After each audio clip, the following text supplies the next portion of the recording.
everyone, thank you for being with us today. I'm Donna Stone, president of Project Bold Life, and I'm here today with Celia Dubey. Celia is a world-class duathlete and triathlete. She's also a business owner, wife. She actually is doing it all. Celia, I'm so excited to have you here with me today. Thank you. No, thank you, Donna. Thank you. So we've known each other for a while. Yes, we have. And you are definitely living a bold life. And I want to share a couple things with our viewers first. So I mentioned that you are a world-class duathlete and triathlete. But your accolades are absolutely amazing. But first of all, I'm not sure everybody knows what a duathlete is. I think people know what a triathlete is. Okay. But what is a duathlete for our viewers? Okay, so triathlete is swim, bike, run. A duathlete is a runner, then a biker, then a runner. I'm sorry, run, bike, run. Run, bike, run. Yeah. Okay. And you are leaving us here in a little while to go to Denmark for World Championships. Yes, I am. I'm sure you must be excited about that. I really am. Yes, thank you. So I'm on a list here. I'm going to read this off because it's absolutely incredible. So these are some of your accomplishments. 2015 Duathlon World Champion, 6-time Duathlon U.S. National Champion, 13-time All-American in both triathlon and duathlon, 2017 National Champion in both triathlon and duathlon, and you are top 10, I have to say this twice, top 10 in the world in triathlon for 2017. And we just mentioned you are currently a Duathlon Masters U.S. National Champion, and you are getting ready to go to World Championships. Correct. So now I know the list is even longer than that. I've read it. But this is amazing. Is there one accomplishment that you are the most proud of? Well, probably last year when I won the national championship in both triathlon and duathlon. But probably more important than that is a couple years ago, the USA Triathlon, they awarded me the distinction of the Spirit of Multisport Award. And that was very meaningful to me. It's an award that they give to a competitor that emulates the multi-sport lifestyle, the healthy living, the lifestyle of good sportsmanship and healthy living. So that probably meant the most to me. I love hearing that. So it wasn't like a specific winning an event, but it was the overall kind of your sportsmanship and your spirit going into it. That's amazing. Thank so you. tell me, what does a day in the life of Celia Dubey look like? Well, I wake up super early, and every day is different. I do wake up early, and I try to get in my own training. And then I teach classes. I might work with some private students one-on-one. Then I'll do, of course, the emails and running of the business and meetings and things like that. And then later on the day, again, I'll resume with teaching some classes and working with some students one-on-one. I might train again myself. Yep. I try my best to work in my training and working with students at the same time. That's great. But when I can't, I'll be doing my own thing.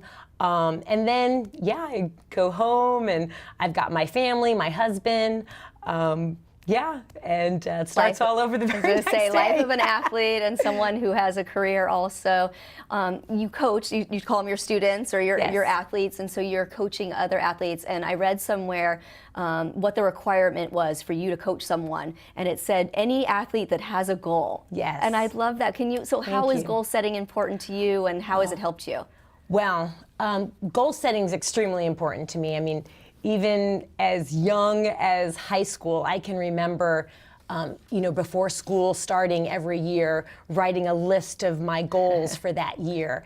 And that's probably attributed to growing up as the youngest child in the family, my sister and my brother, seeing them, go through things before I did and seeing how they were able to attain certain goals. And I just knew it took setting a goal and then putting the plan into action. So it's every year, even to this day, every year my husband and I, in January, we work on our goals as a family. We work on our individual goals. We work on the goals for the business. So very important every year. Yeah, I'm a huge goal setter too, and I think it makes all the difference. Absolutely. Now, interesting to me, you actually left corporate America. So you used to be in corporate America, and you decided to cash in your 401k and then launch your own business. Can you tell me a little bit about that experience? Yeah, huge tax penalties for cashing in your 401k at the age of 34 years old. Yeah. I grew up my parents are Cuban immigrants. So we grew up, struggling financially. And so I was very motivated to find a career that would make me the most money, to be honest with you. And so I went into marketing and to sales. I found for me it was sales. And I did very well for myself. I enjoyed it. It was great. My company was extremely good to me. They sponsored me as a triathlete, and they were very supportive of my triathlon efforts. And I really loved what I was doing and making good money, but I felt, I was teaching classes on the side, and I was working as a coach with the Leukemia and Lymphoma Society, and I found that extremely enriching and rewarding. And I just thought to myself, wow, if I could make a living doing this, how great would that be? And so I can't say that I would do this if I did not have my husband as, such a supporter. But I was, 30 years old, and I was like, wow, I really want to do something to fulfill my purpose. Right. I felt a great satisfaction and reward in just helping people live that healthy life. And so I would make the joke all the time. I would teach a spin class, and I would say, okay, I have to teach 100 more spin classes this week to make what I'm making right now. Which is impossible. Which is impossible. So, I decided, okay, we're going to go ahead and cash in our 401k. And that was just the down payment of buying the business. And So you bought a fitness studio, a health studio? It's a health club. It's a full access, full facility, junior Olympic pool, 2 group exercise classes. It's over 13,000 square feet, has a complete full service spa, physical therapy. I mean, you name it. It's the full shebang. And I absolutely love what I get to do every day. I wake up every morning excited about my day. And like I said, every day is different. Right. And it's just, for me, it's a dream come true. I love it. And I thank my members all the time for making my dream possible, because I could never do it without them. It was a facility that was actually established in 1984. So my husband and I purchased it in 2006. We completely renovated it, and I absolutely love what I get to do every day. So how fun, because you actually built a business, which is really nice. Yes. So what was the scariest part, though? So you're telling me all the good, I hear all the good parts, and I've launched 2 companies, so I know there are a lot of great things, and it's so exciting, and I love that you followed your passion, you know what I mean, and made yourself successful doing what you love. But what was the scariest part of leaving corporate America and that paycheck and actually taking the leap? Yeah, the paycheck. Well, of course, on any level of what you're doing, there's a fear of failure, of course. So yes, I had that within me to fear. Oh my gosh, what this business has been around since 1984, and what if I run it into the ground, right? And then of course the financial security was very scary for me. But I try my best, and my husband really taught me this. Never live a life with regrets. I don't want to have any regrets. And I looked at the decision, because it was quite a process. It was years. Right. And I said to myself, if I don't do this, I will regret it. And if I do it, there's no way I'm going to regret this. So that's what helped me make the decision. I didn't want to live a life with regrets. Right. So what would your advice for somebody who is deciding to do it, I guess? Let's say they're out there, they're working, but they're deciding to take that leap and start their own business, something maybe new for them. Would you have one word of advice, what would that be to them, someone launching I'm not it? a one-word person. Okay, forget the one word. Forget I said one word. What would be your advice to somebody who is planning to start their own company? Definitely come up with a business plan, a formal business plan, and talk to as many business owners as you can. Doesn't matter the business they're in.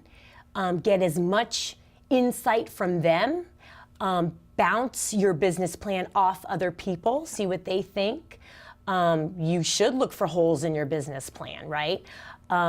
That's probably the two things. Write a solid business plan, have a lot of people look at it, and talk to a lot of business owners. Yeah. I love that. So when I launched my very first company, coming from corporate America also, the scariest part, leaving the paycheck behind and not knowing what's happening. But before I left my job, I did so much research and I talked to so many people, and I had a lot of people say, no, this won't work, and so you find those holes and you fix them. But I think it was so great to talk to so many people before kind of taking that leap, so you knew what you were getting into, and you can kind of catapult yourself forward a little quicker. Yeah. So to me, you sound like you're, and I know you, so you're managing it all.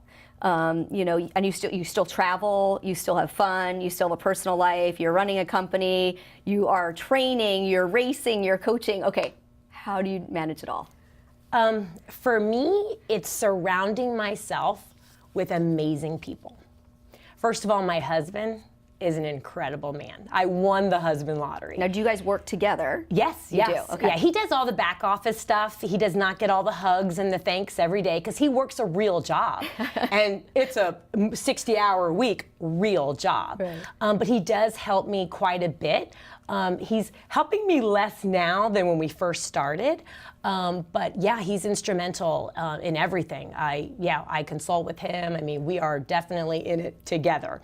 But you know, my office manager, my general manager, they are such, number one, trustworthy people. Right. Yes, they're very capable and very good at what they do, but they're trustworthy. So I make sure to surround myself. That's very important to me. Who is in my circle is extremely important to me. I align myself with people that are better at things that I'm not so good at. So for instance, my husband, he's very good at the financial end. He's very good at seeing the problems. Right. I'm like, oh, this is great, you know, rainbows and unicorns. And he's helping me out, keeping it into perspective. My office manager, my general manager, keeping me on point. My circle of friends. Yeah. I'm, like I said, very, very specific in who I surround myself with. I want to surround myself with people that enrich me, that inspire me, that bring out the best in me. Even my training partners, people that are faster than me, that are stronger than me. Is there people faster than you? Absolutely. In every single discipline, I train with people stronger than me, you know? And if, you know, a good thing is they're good friends too, and it makes it a lot of fun, you know? So yeah, I mean, in every aspect of my life, I really align myself with those people that are going to help me. I realize I can do anything, but I cannot do everything, and I certainly can't do it well. So I'm going to try to find those people that do things better than I can. Or do it alone, right? You can't do it alone sometimes. Right, absolutely. Now, I've heard you talk, and very similar, I mean, you are extremely positive, but I've heard you talk before about chargers and drainers. Can you, because this is kind of in that line, can you explain that for me and our viewers? I would love to. So it's scientific proof. I mean, we are energy. That's all we are, is energy. And by definition, when you interact with someone, you're exchanging energy, by definition.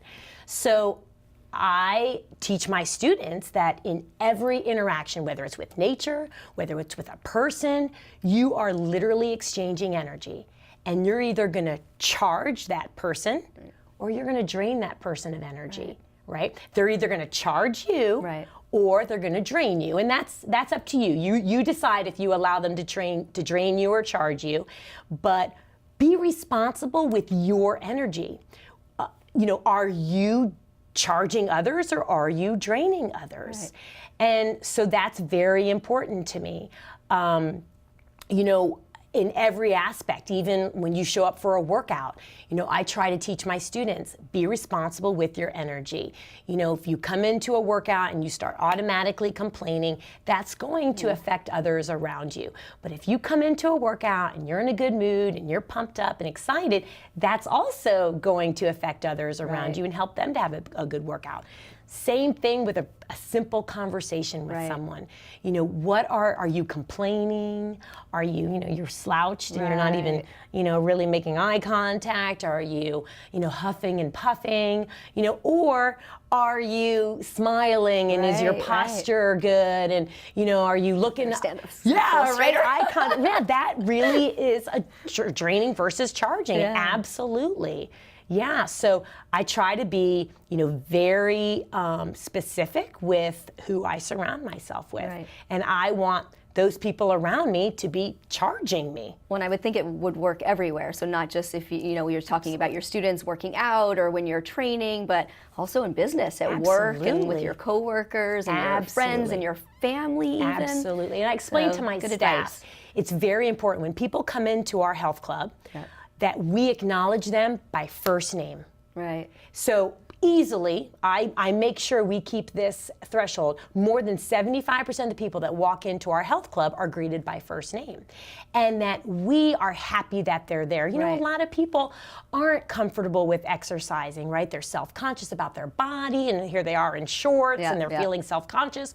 We want, when people walk into our health club, we want people to be glad they're there. Okay, we need more people like you and your staff then. I mean, Thank you. if I walk in somewhere and someone knows my name, it immediately charges you up. It makes, there's something about it. I love that. Absolutely. So you were talking about sometimes people not being comfortable going to the gym, or I wanted to talk on like negative voice. So sometimes we're all not comfortable maybe in our own bodies, or we end up talking negatively to ourselves, that negative voice in our head, especially women, I think maybe more than men. I mean, I know when I talk to my husband, he's not as much of the type of person that's like, oh, I don't like this, or I don't like this, or oh, I did a bad job today. But women, we tend to like cut ourselves down and be really hard on ourselves. You have some tips for kind of getting rid of that negative voice in your head. Yeah. Can you help us with that? Absolutely. I mean, first of all, that negative voice in the head is not silent. We can hear other people's voices in their head by their posture, by the tone of their voice, by their facial expressions. So I try to, teach my students, right now, think about what you're saying in your mind. Every one of us does it. It's completely normal. We're at a red light, we look in the mirror, every one of us does it. And think about that. What is it you're saying to yourself? Now, what you're saying to yourself, is it something you would say to a loved one? Is it something you would say to a perfect stranger? Right. Right? And then think about this. Is it something that you would want to spend time with a person that was saying that to you? Is it something that you would allow another person to say to you? Right? Right. So are you speaking to yourself the way you want to be spoken to? Right. And most of the time the answer is no. And so I try to encourage my students to drown out that negative voice by simply coming up with a mantra, a simple statement.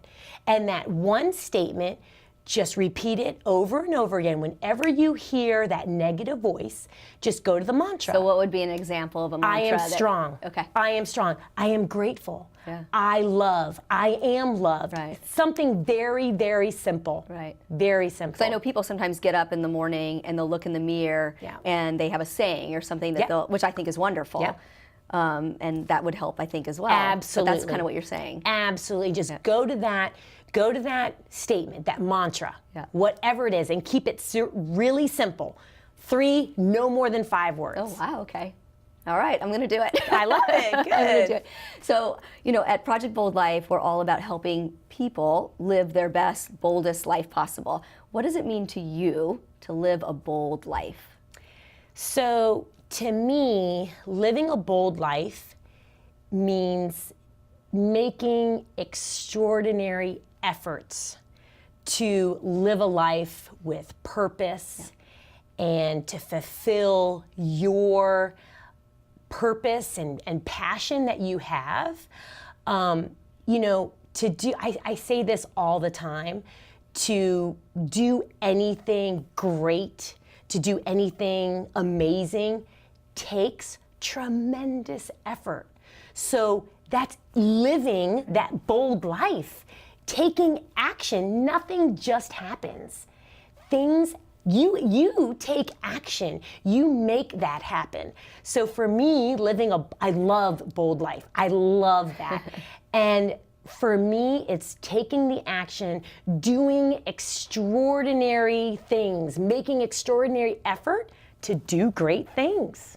I love that. Well, thank you. I am so happy that I had you here today, and I feel like you gave such great advice for our viewers on how to live a more bold life. And I think you are incredible. Everything that you're doing, it's amazing. So thank you Thank you so much. Thank you so much for being here today, Celia. I really appreciate it. Absolutely. Thank you so much.